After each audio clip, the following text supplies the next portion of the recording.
space lattice or crystal lattice. Crystal lattice ऐसा space जहाँ पे हम सॉलिड पार्टिकल्स को अरेंज करते हैं उसको हम स्पेस लैटिस और क्रिस्टल लैटिस कहेंगे. The space where we arrange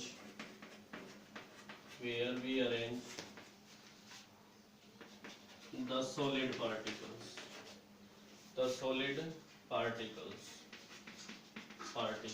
called space lattice or crystal lattice. Space lattice और crystal lattice और crystal lattice उसको हम space lattice या crystal lattice कहेंगे. जैसे हम solid particles को अरेंज करते हैं इस तरीके से, ये वन डायमेंशनल में हम दिखाएंगे. तो जहाँ पे हम पार्टिकल को अरेंज कर रहे हैं, ये जो स्पेस है ये हम नोट करेंगे, इसको हम स्पेस लैटिस कहेंगे. One dimensional. अगर हम टू डायमेंशनल दिखाते हैं तो इस तरीके से दिखाएंगे, लाइक दैट फ्लोर टाइल्स. ये हम टू डायमेंशनल दिखाएंगे,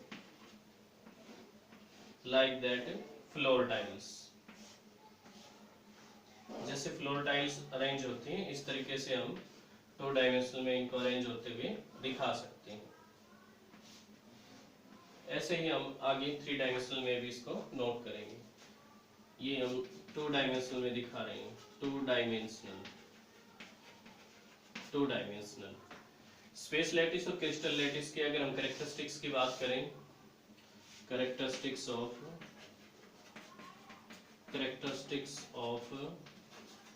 स्पेस लैटिस और क्रिस्टल लैटिस.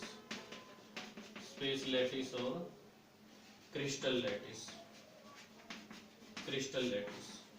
स्पेस लैटिस और क्रिस्टल लैटिस की अगर हम कैरेक्टरिस्टिक्स की बात करें तो प्रत्येक जो पॉइंट होगा उसको हम लैटिस पॉइंट कहेंगे. स्पेस लैटिस में एवरी पॉइंट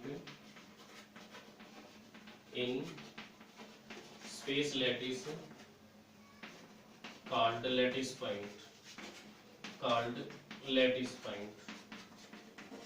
point. उसको हम लैटिस पॉइंट कहेंगे.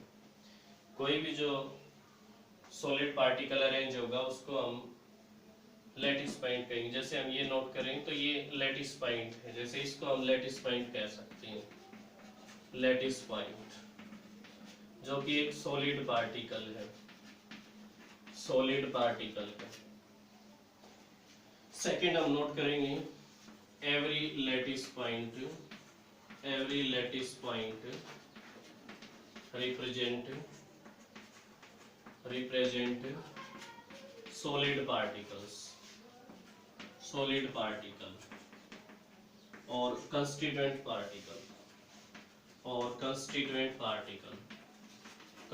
पार्टिकल को रिप्रेजेंट करेगा.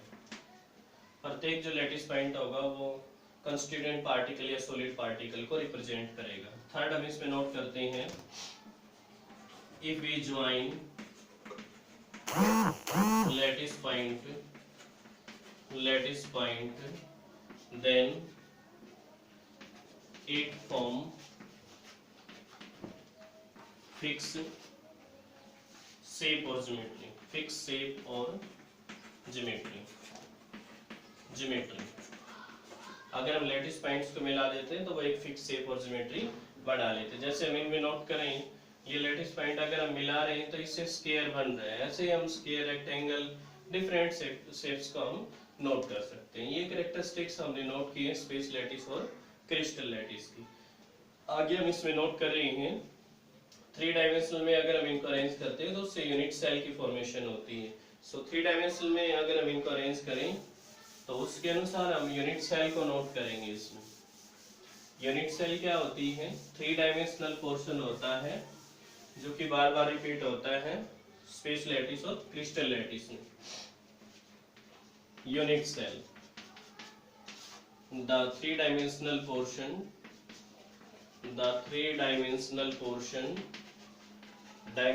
portion which when repeated over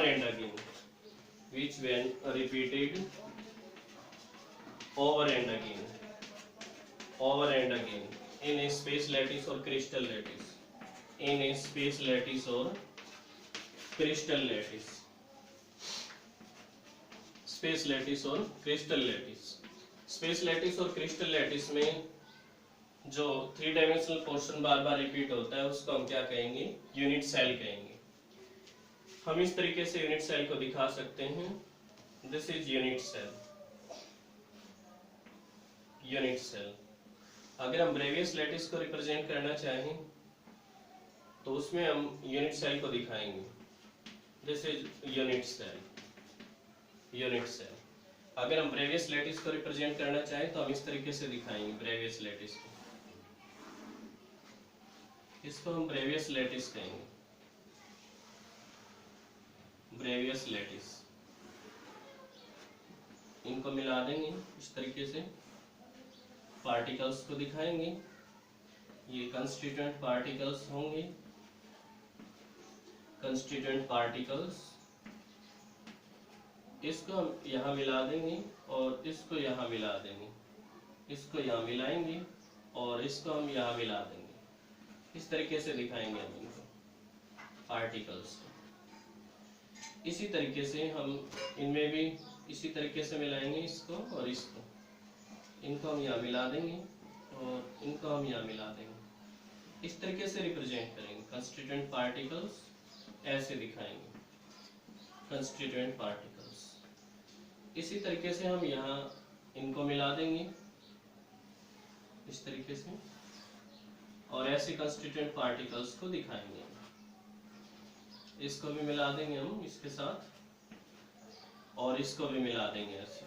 तो ये ब्रेवियस लैटिस हम दिखाएंगे जिसके अंदर एक 3 डायमेंशनल पोर्शन बार बार रिपीट होता है, जिसको हम यूनिट सेल कहेंगे।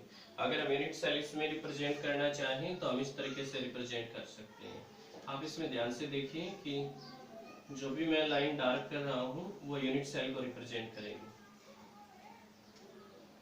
आप देख सकते हैं इसमें ये यूनिट सेल की फॉर्मेशन यहाँ पे मैं दिखा रहा हूँ, इसमें ब्रेवियस लैटिस में आप इस तरीके से इसको नोट कर सकते हैं। तो ये 3 डायमेंशनल पोर्शन जो कि यूनिट सेल है जो बार बार रिपीट होता है स्पेस लैटिस और क्रिस्टल लैटिस में, उसको हम यूनिट सेल कहेंगे। जैसे हम नोट कर सकते हैं कोई वाल होती है, जो दीवार होती है, उसमें जो ब्रिक्स हम नोट करते हैं, जो एक ईंट होती है, ब्रिक्स होती हैं, जो एक ब्रिक होती है उसको हम यूनिट सेल मान सकते हैं। तो उस दीवार में जो एक ब्रिक है वो बार बार रिपीट होती है, तो उस दीवार को तो हम ब्रेवियस लैटिस मान सकते हैं और उस एक ब्रिक को हम यूनिट सेल मान सकते हैं। आगे हम पैरामीटर्स को नोट कर रहे हैं, parameters of unit cell, parameters of unit cell. Unit cell की जो पैरामीटर्स हैं उनमें हम नोट करते हैं एक्सियल लेंथ, एक्सियल लेंथ, और सेकंड हम नोट करते हैं एक्सियल एंगल, एक्सियल एंगल।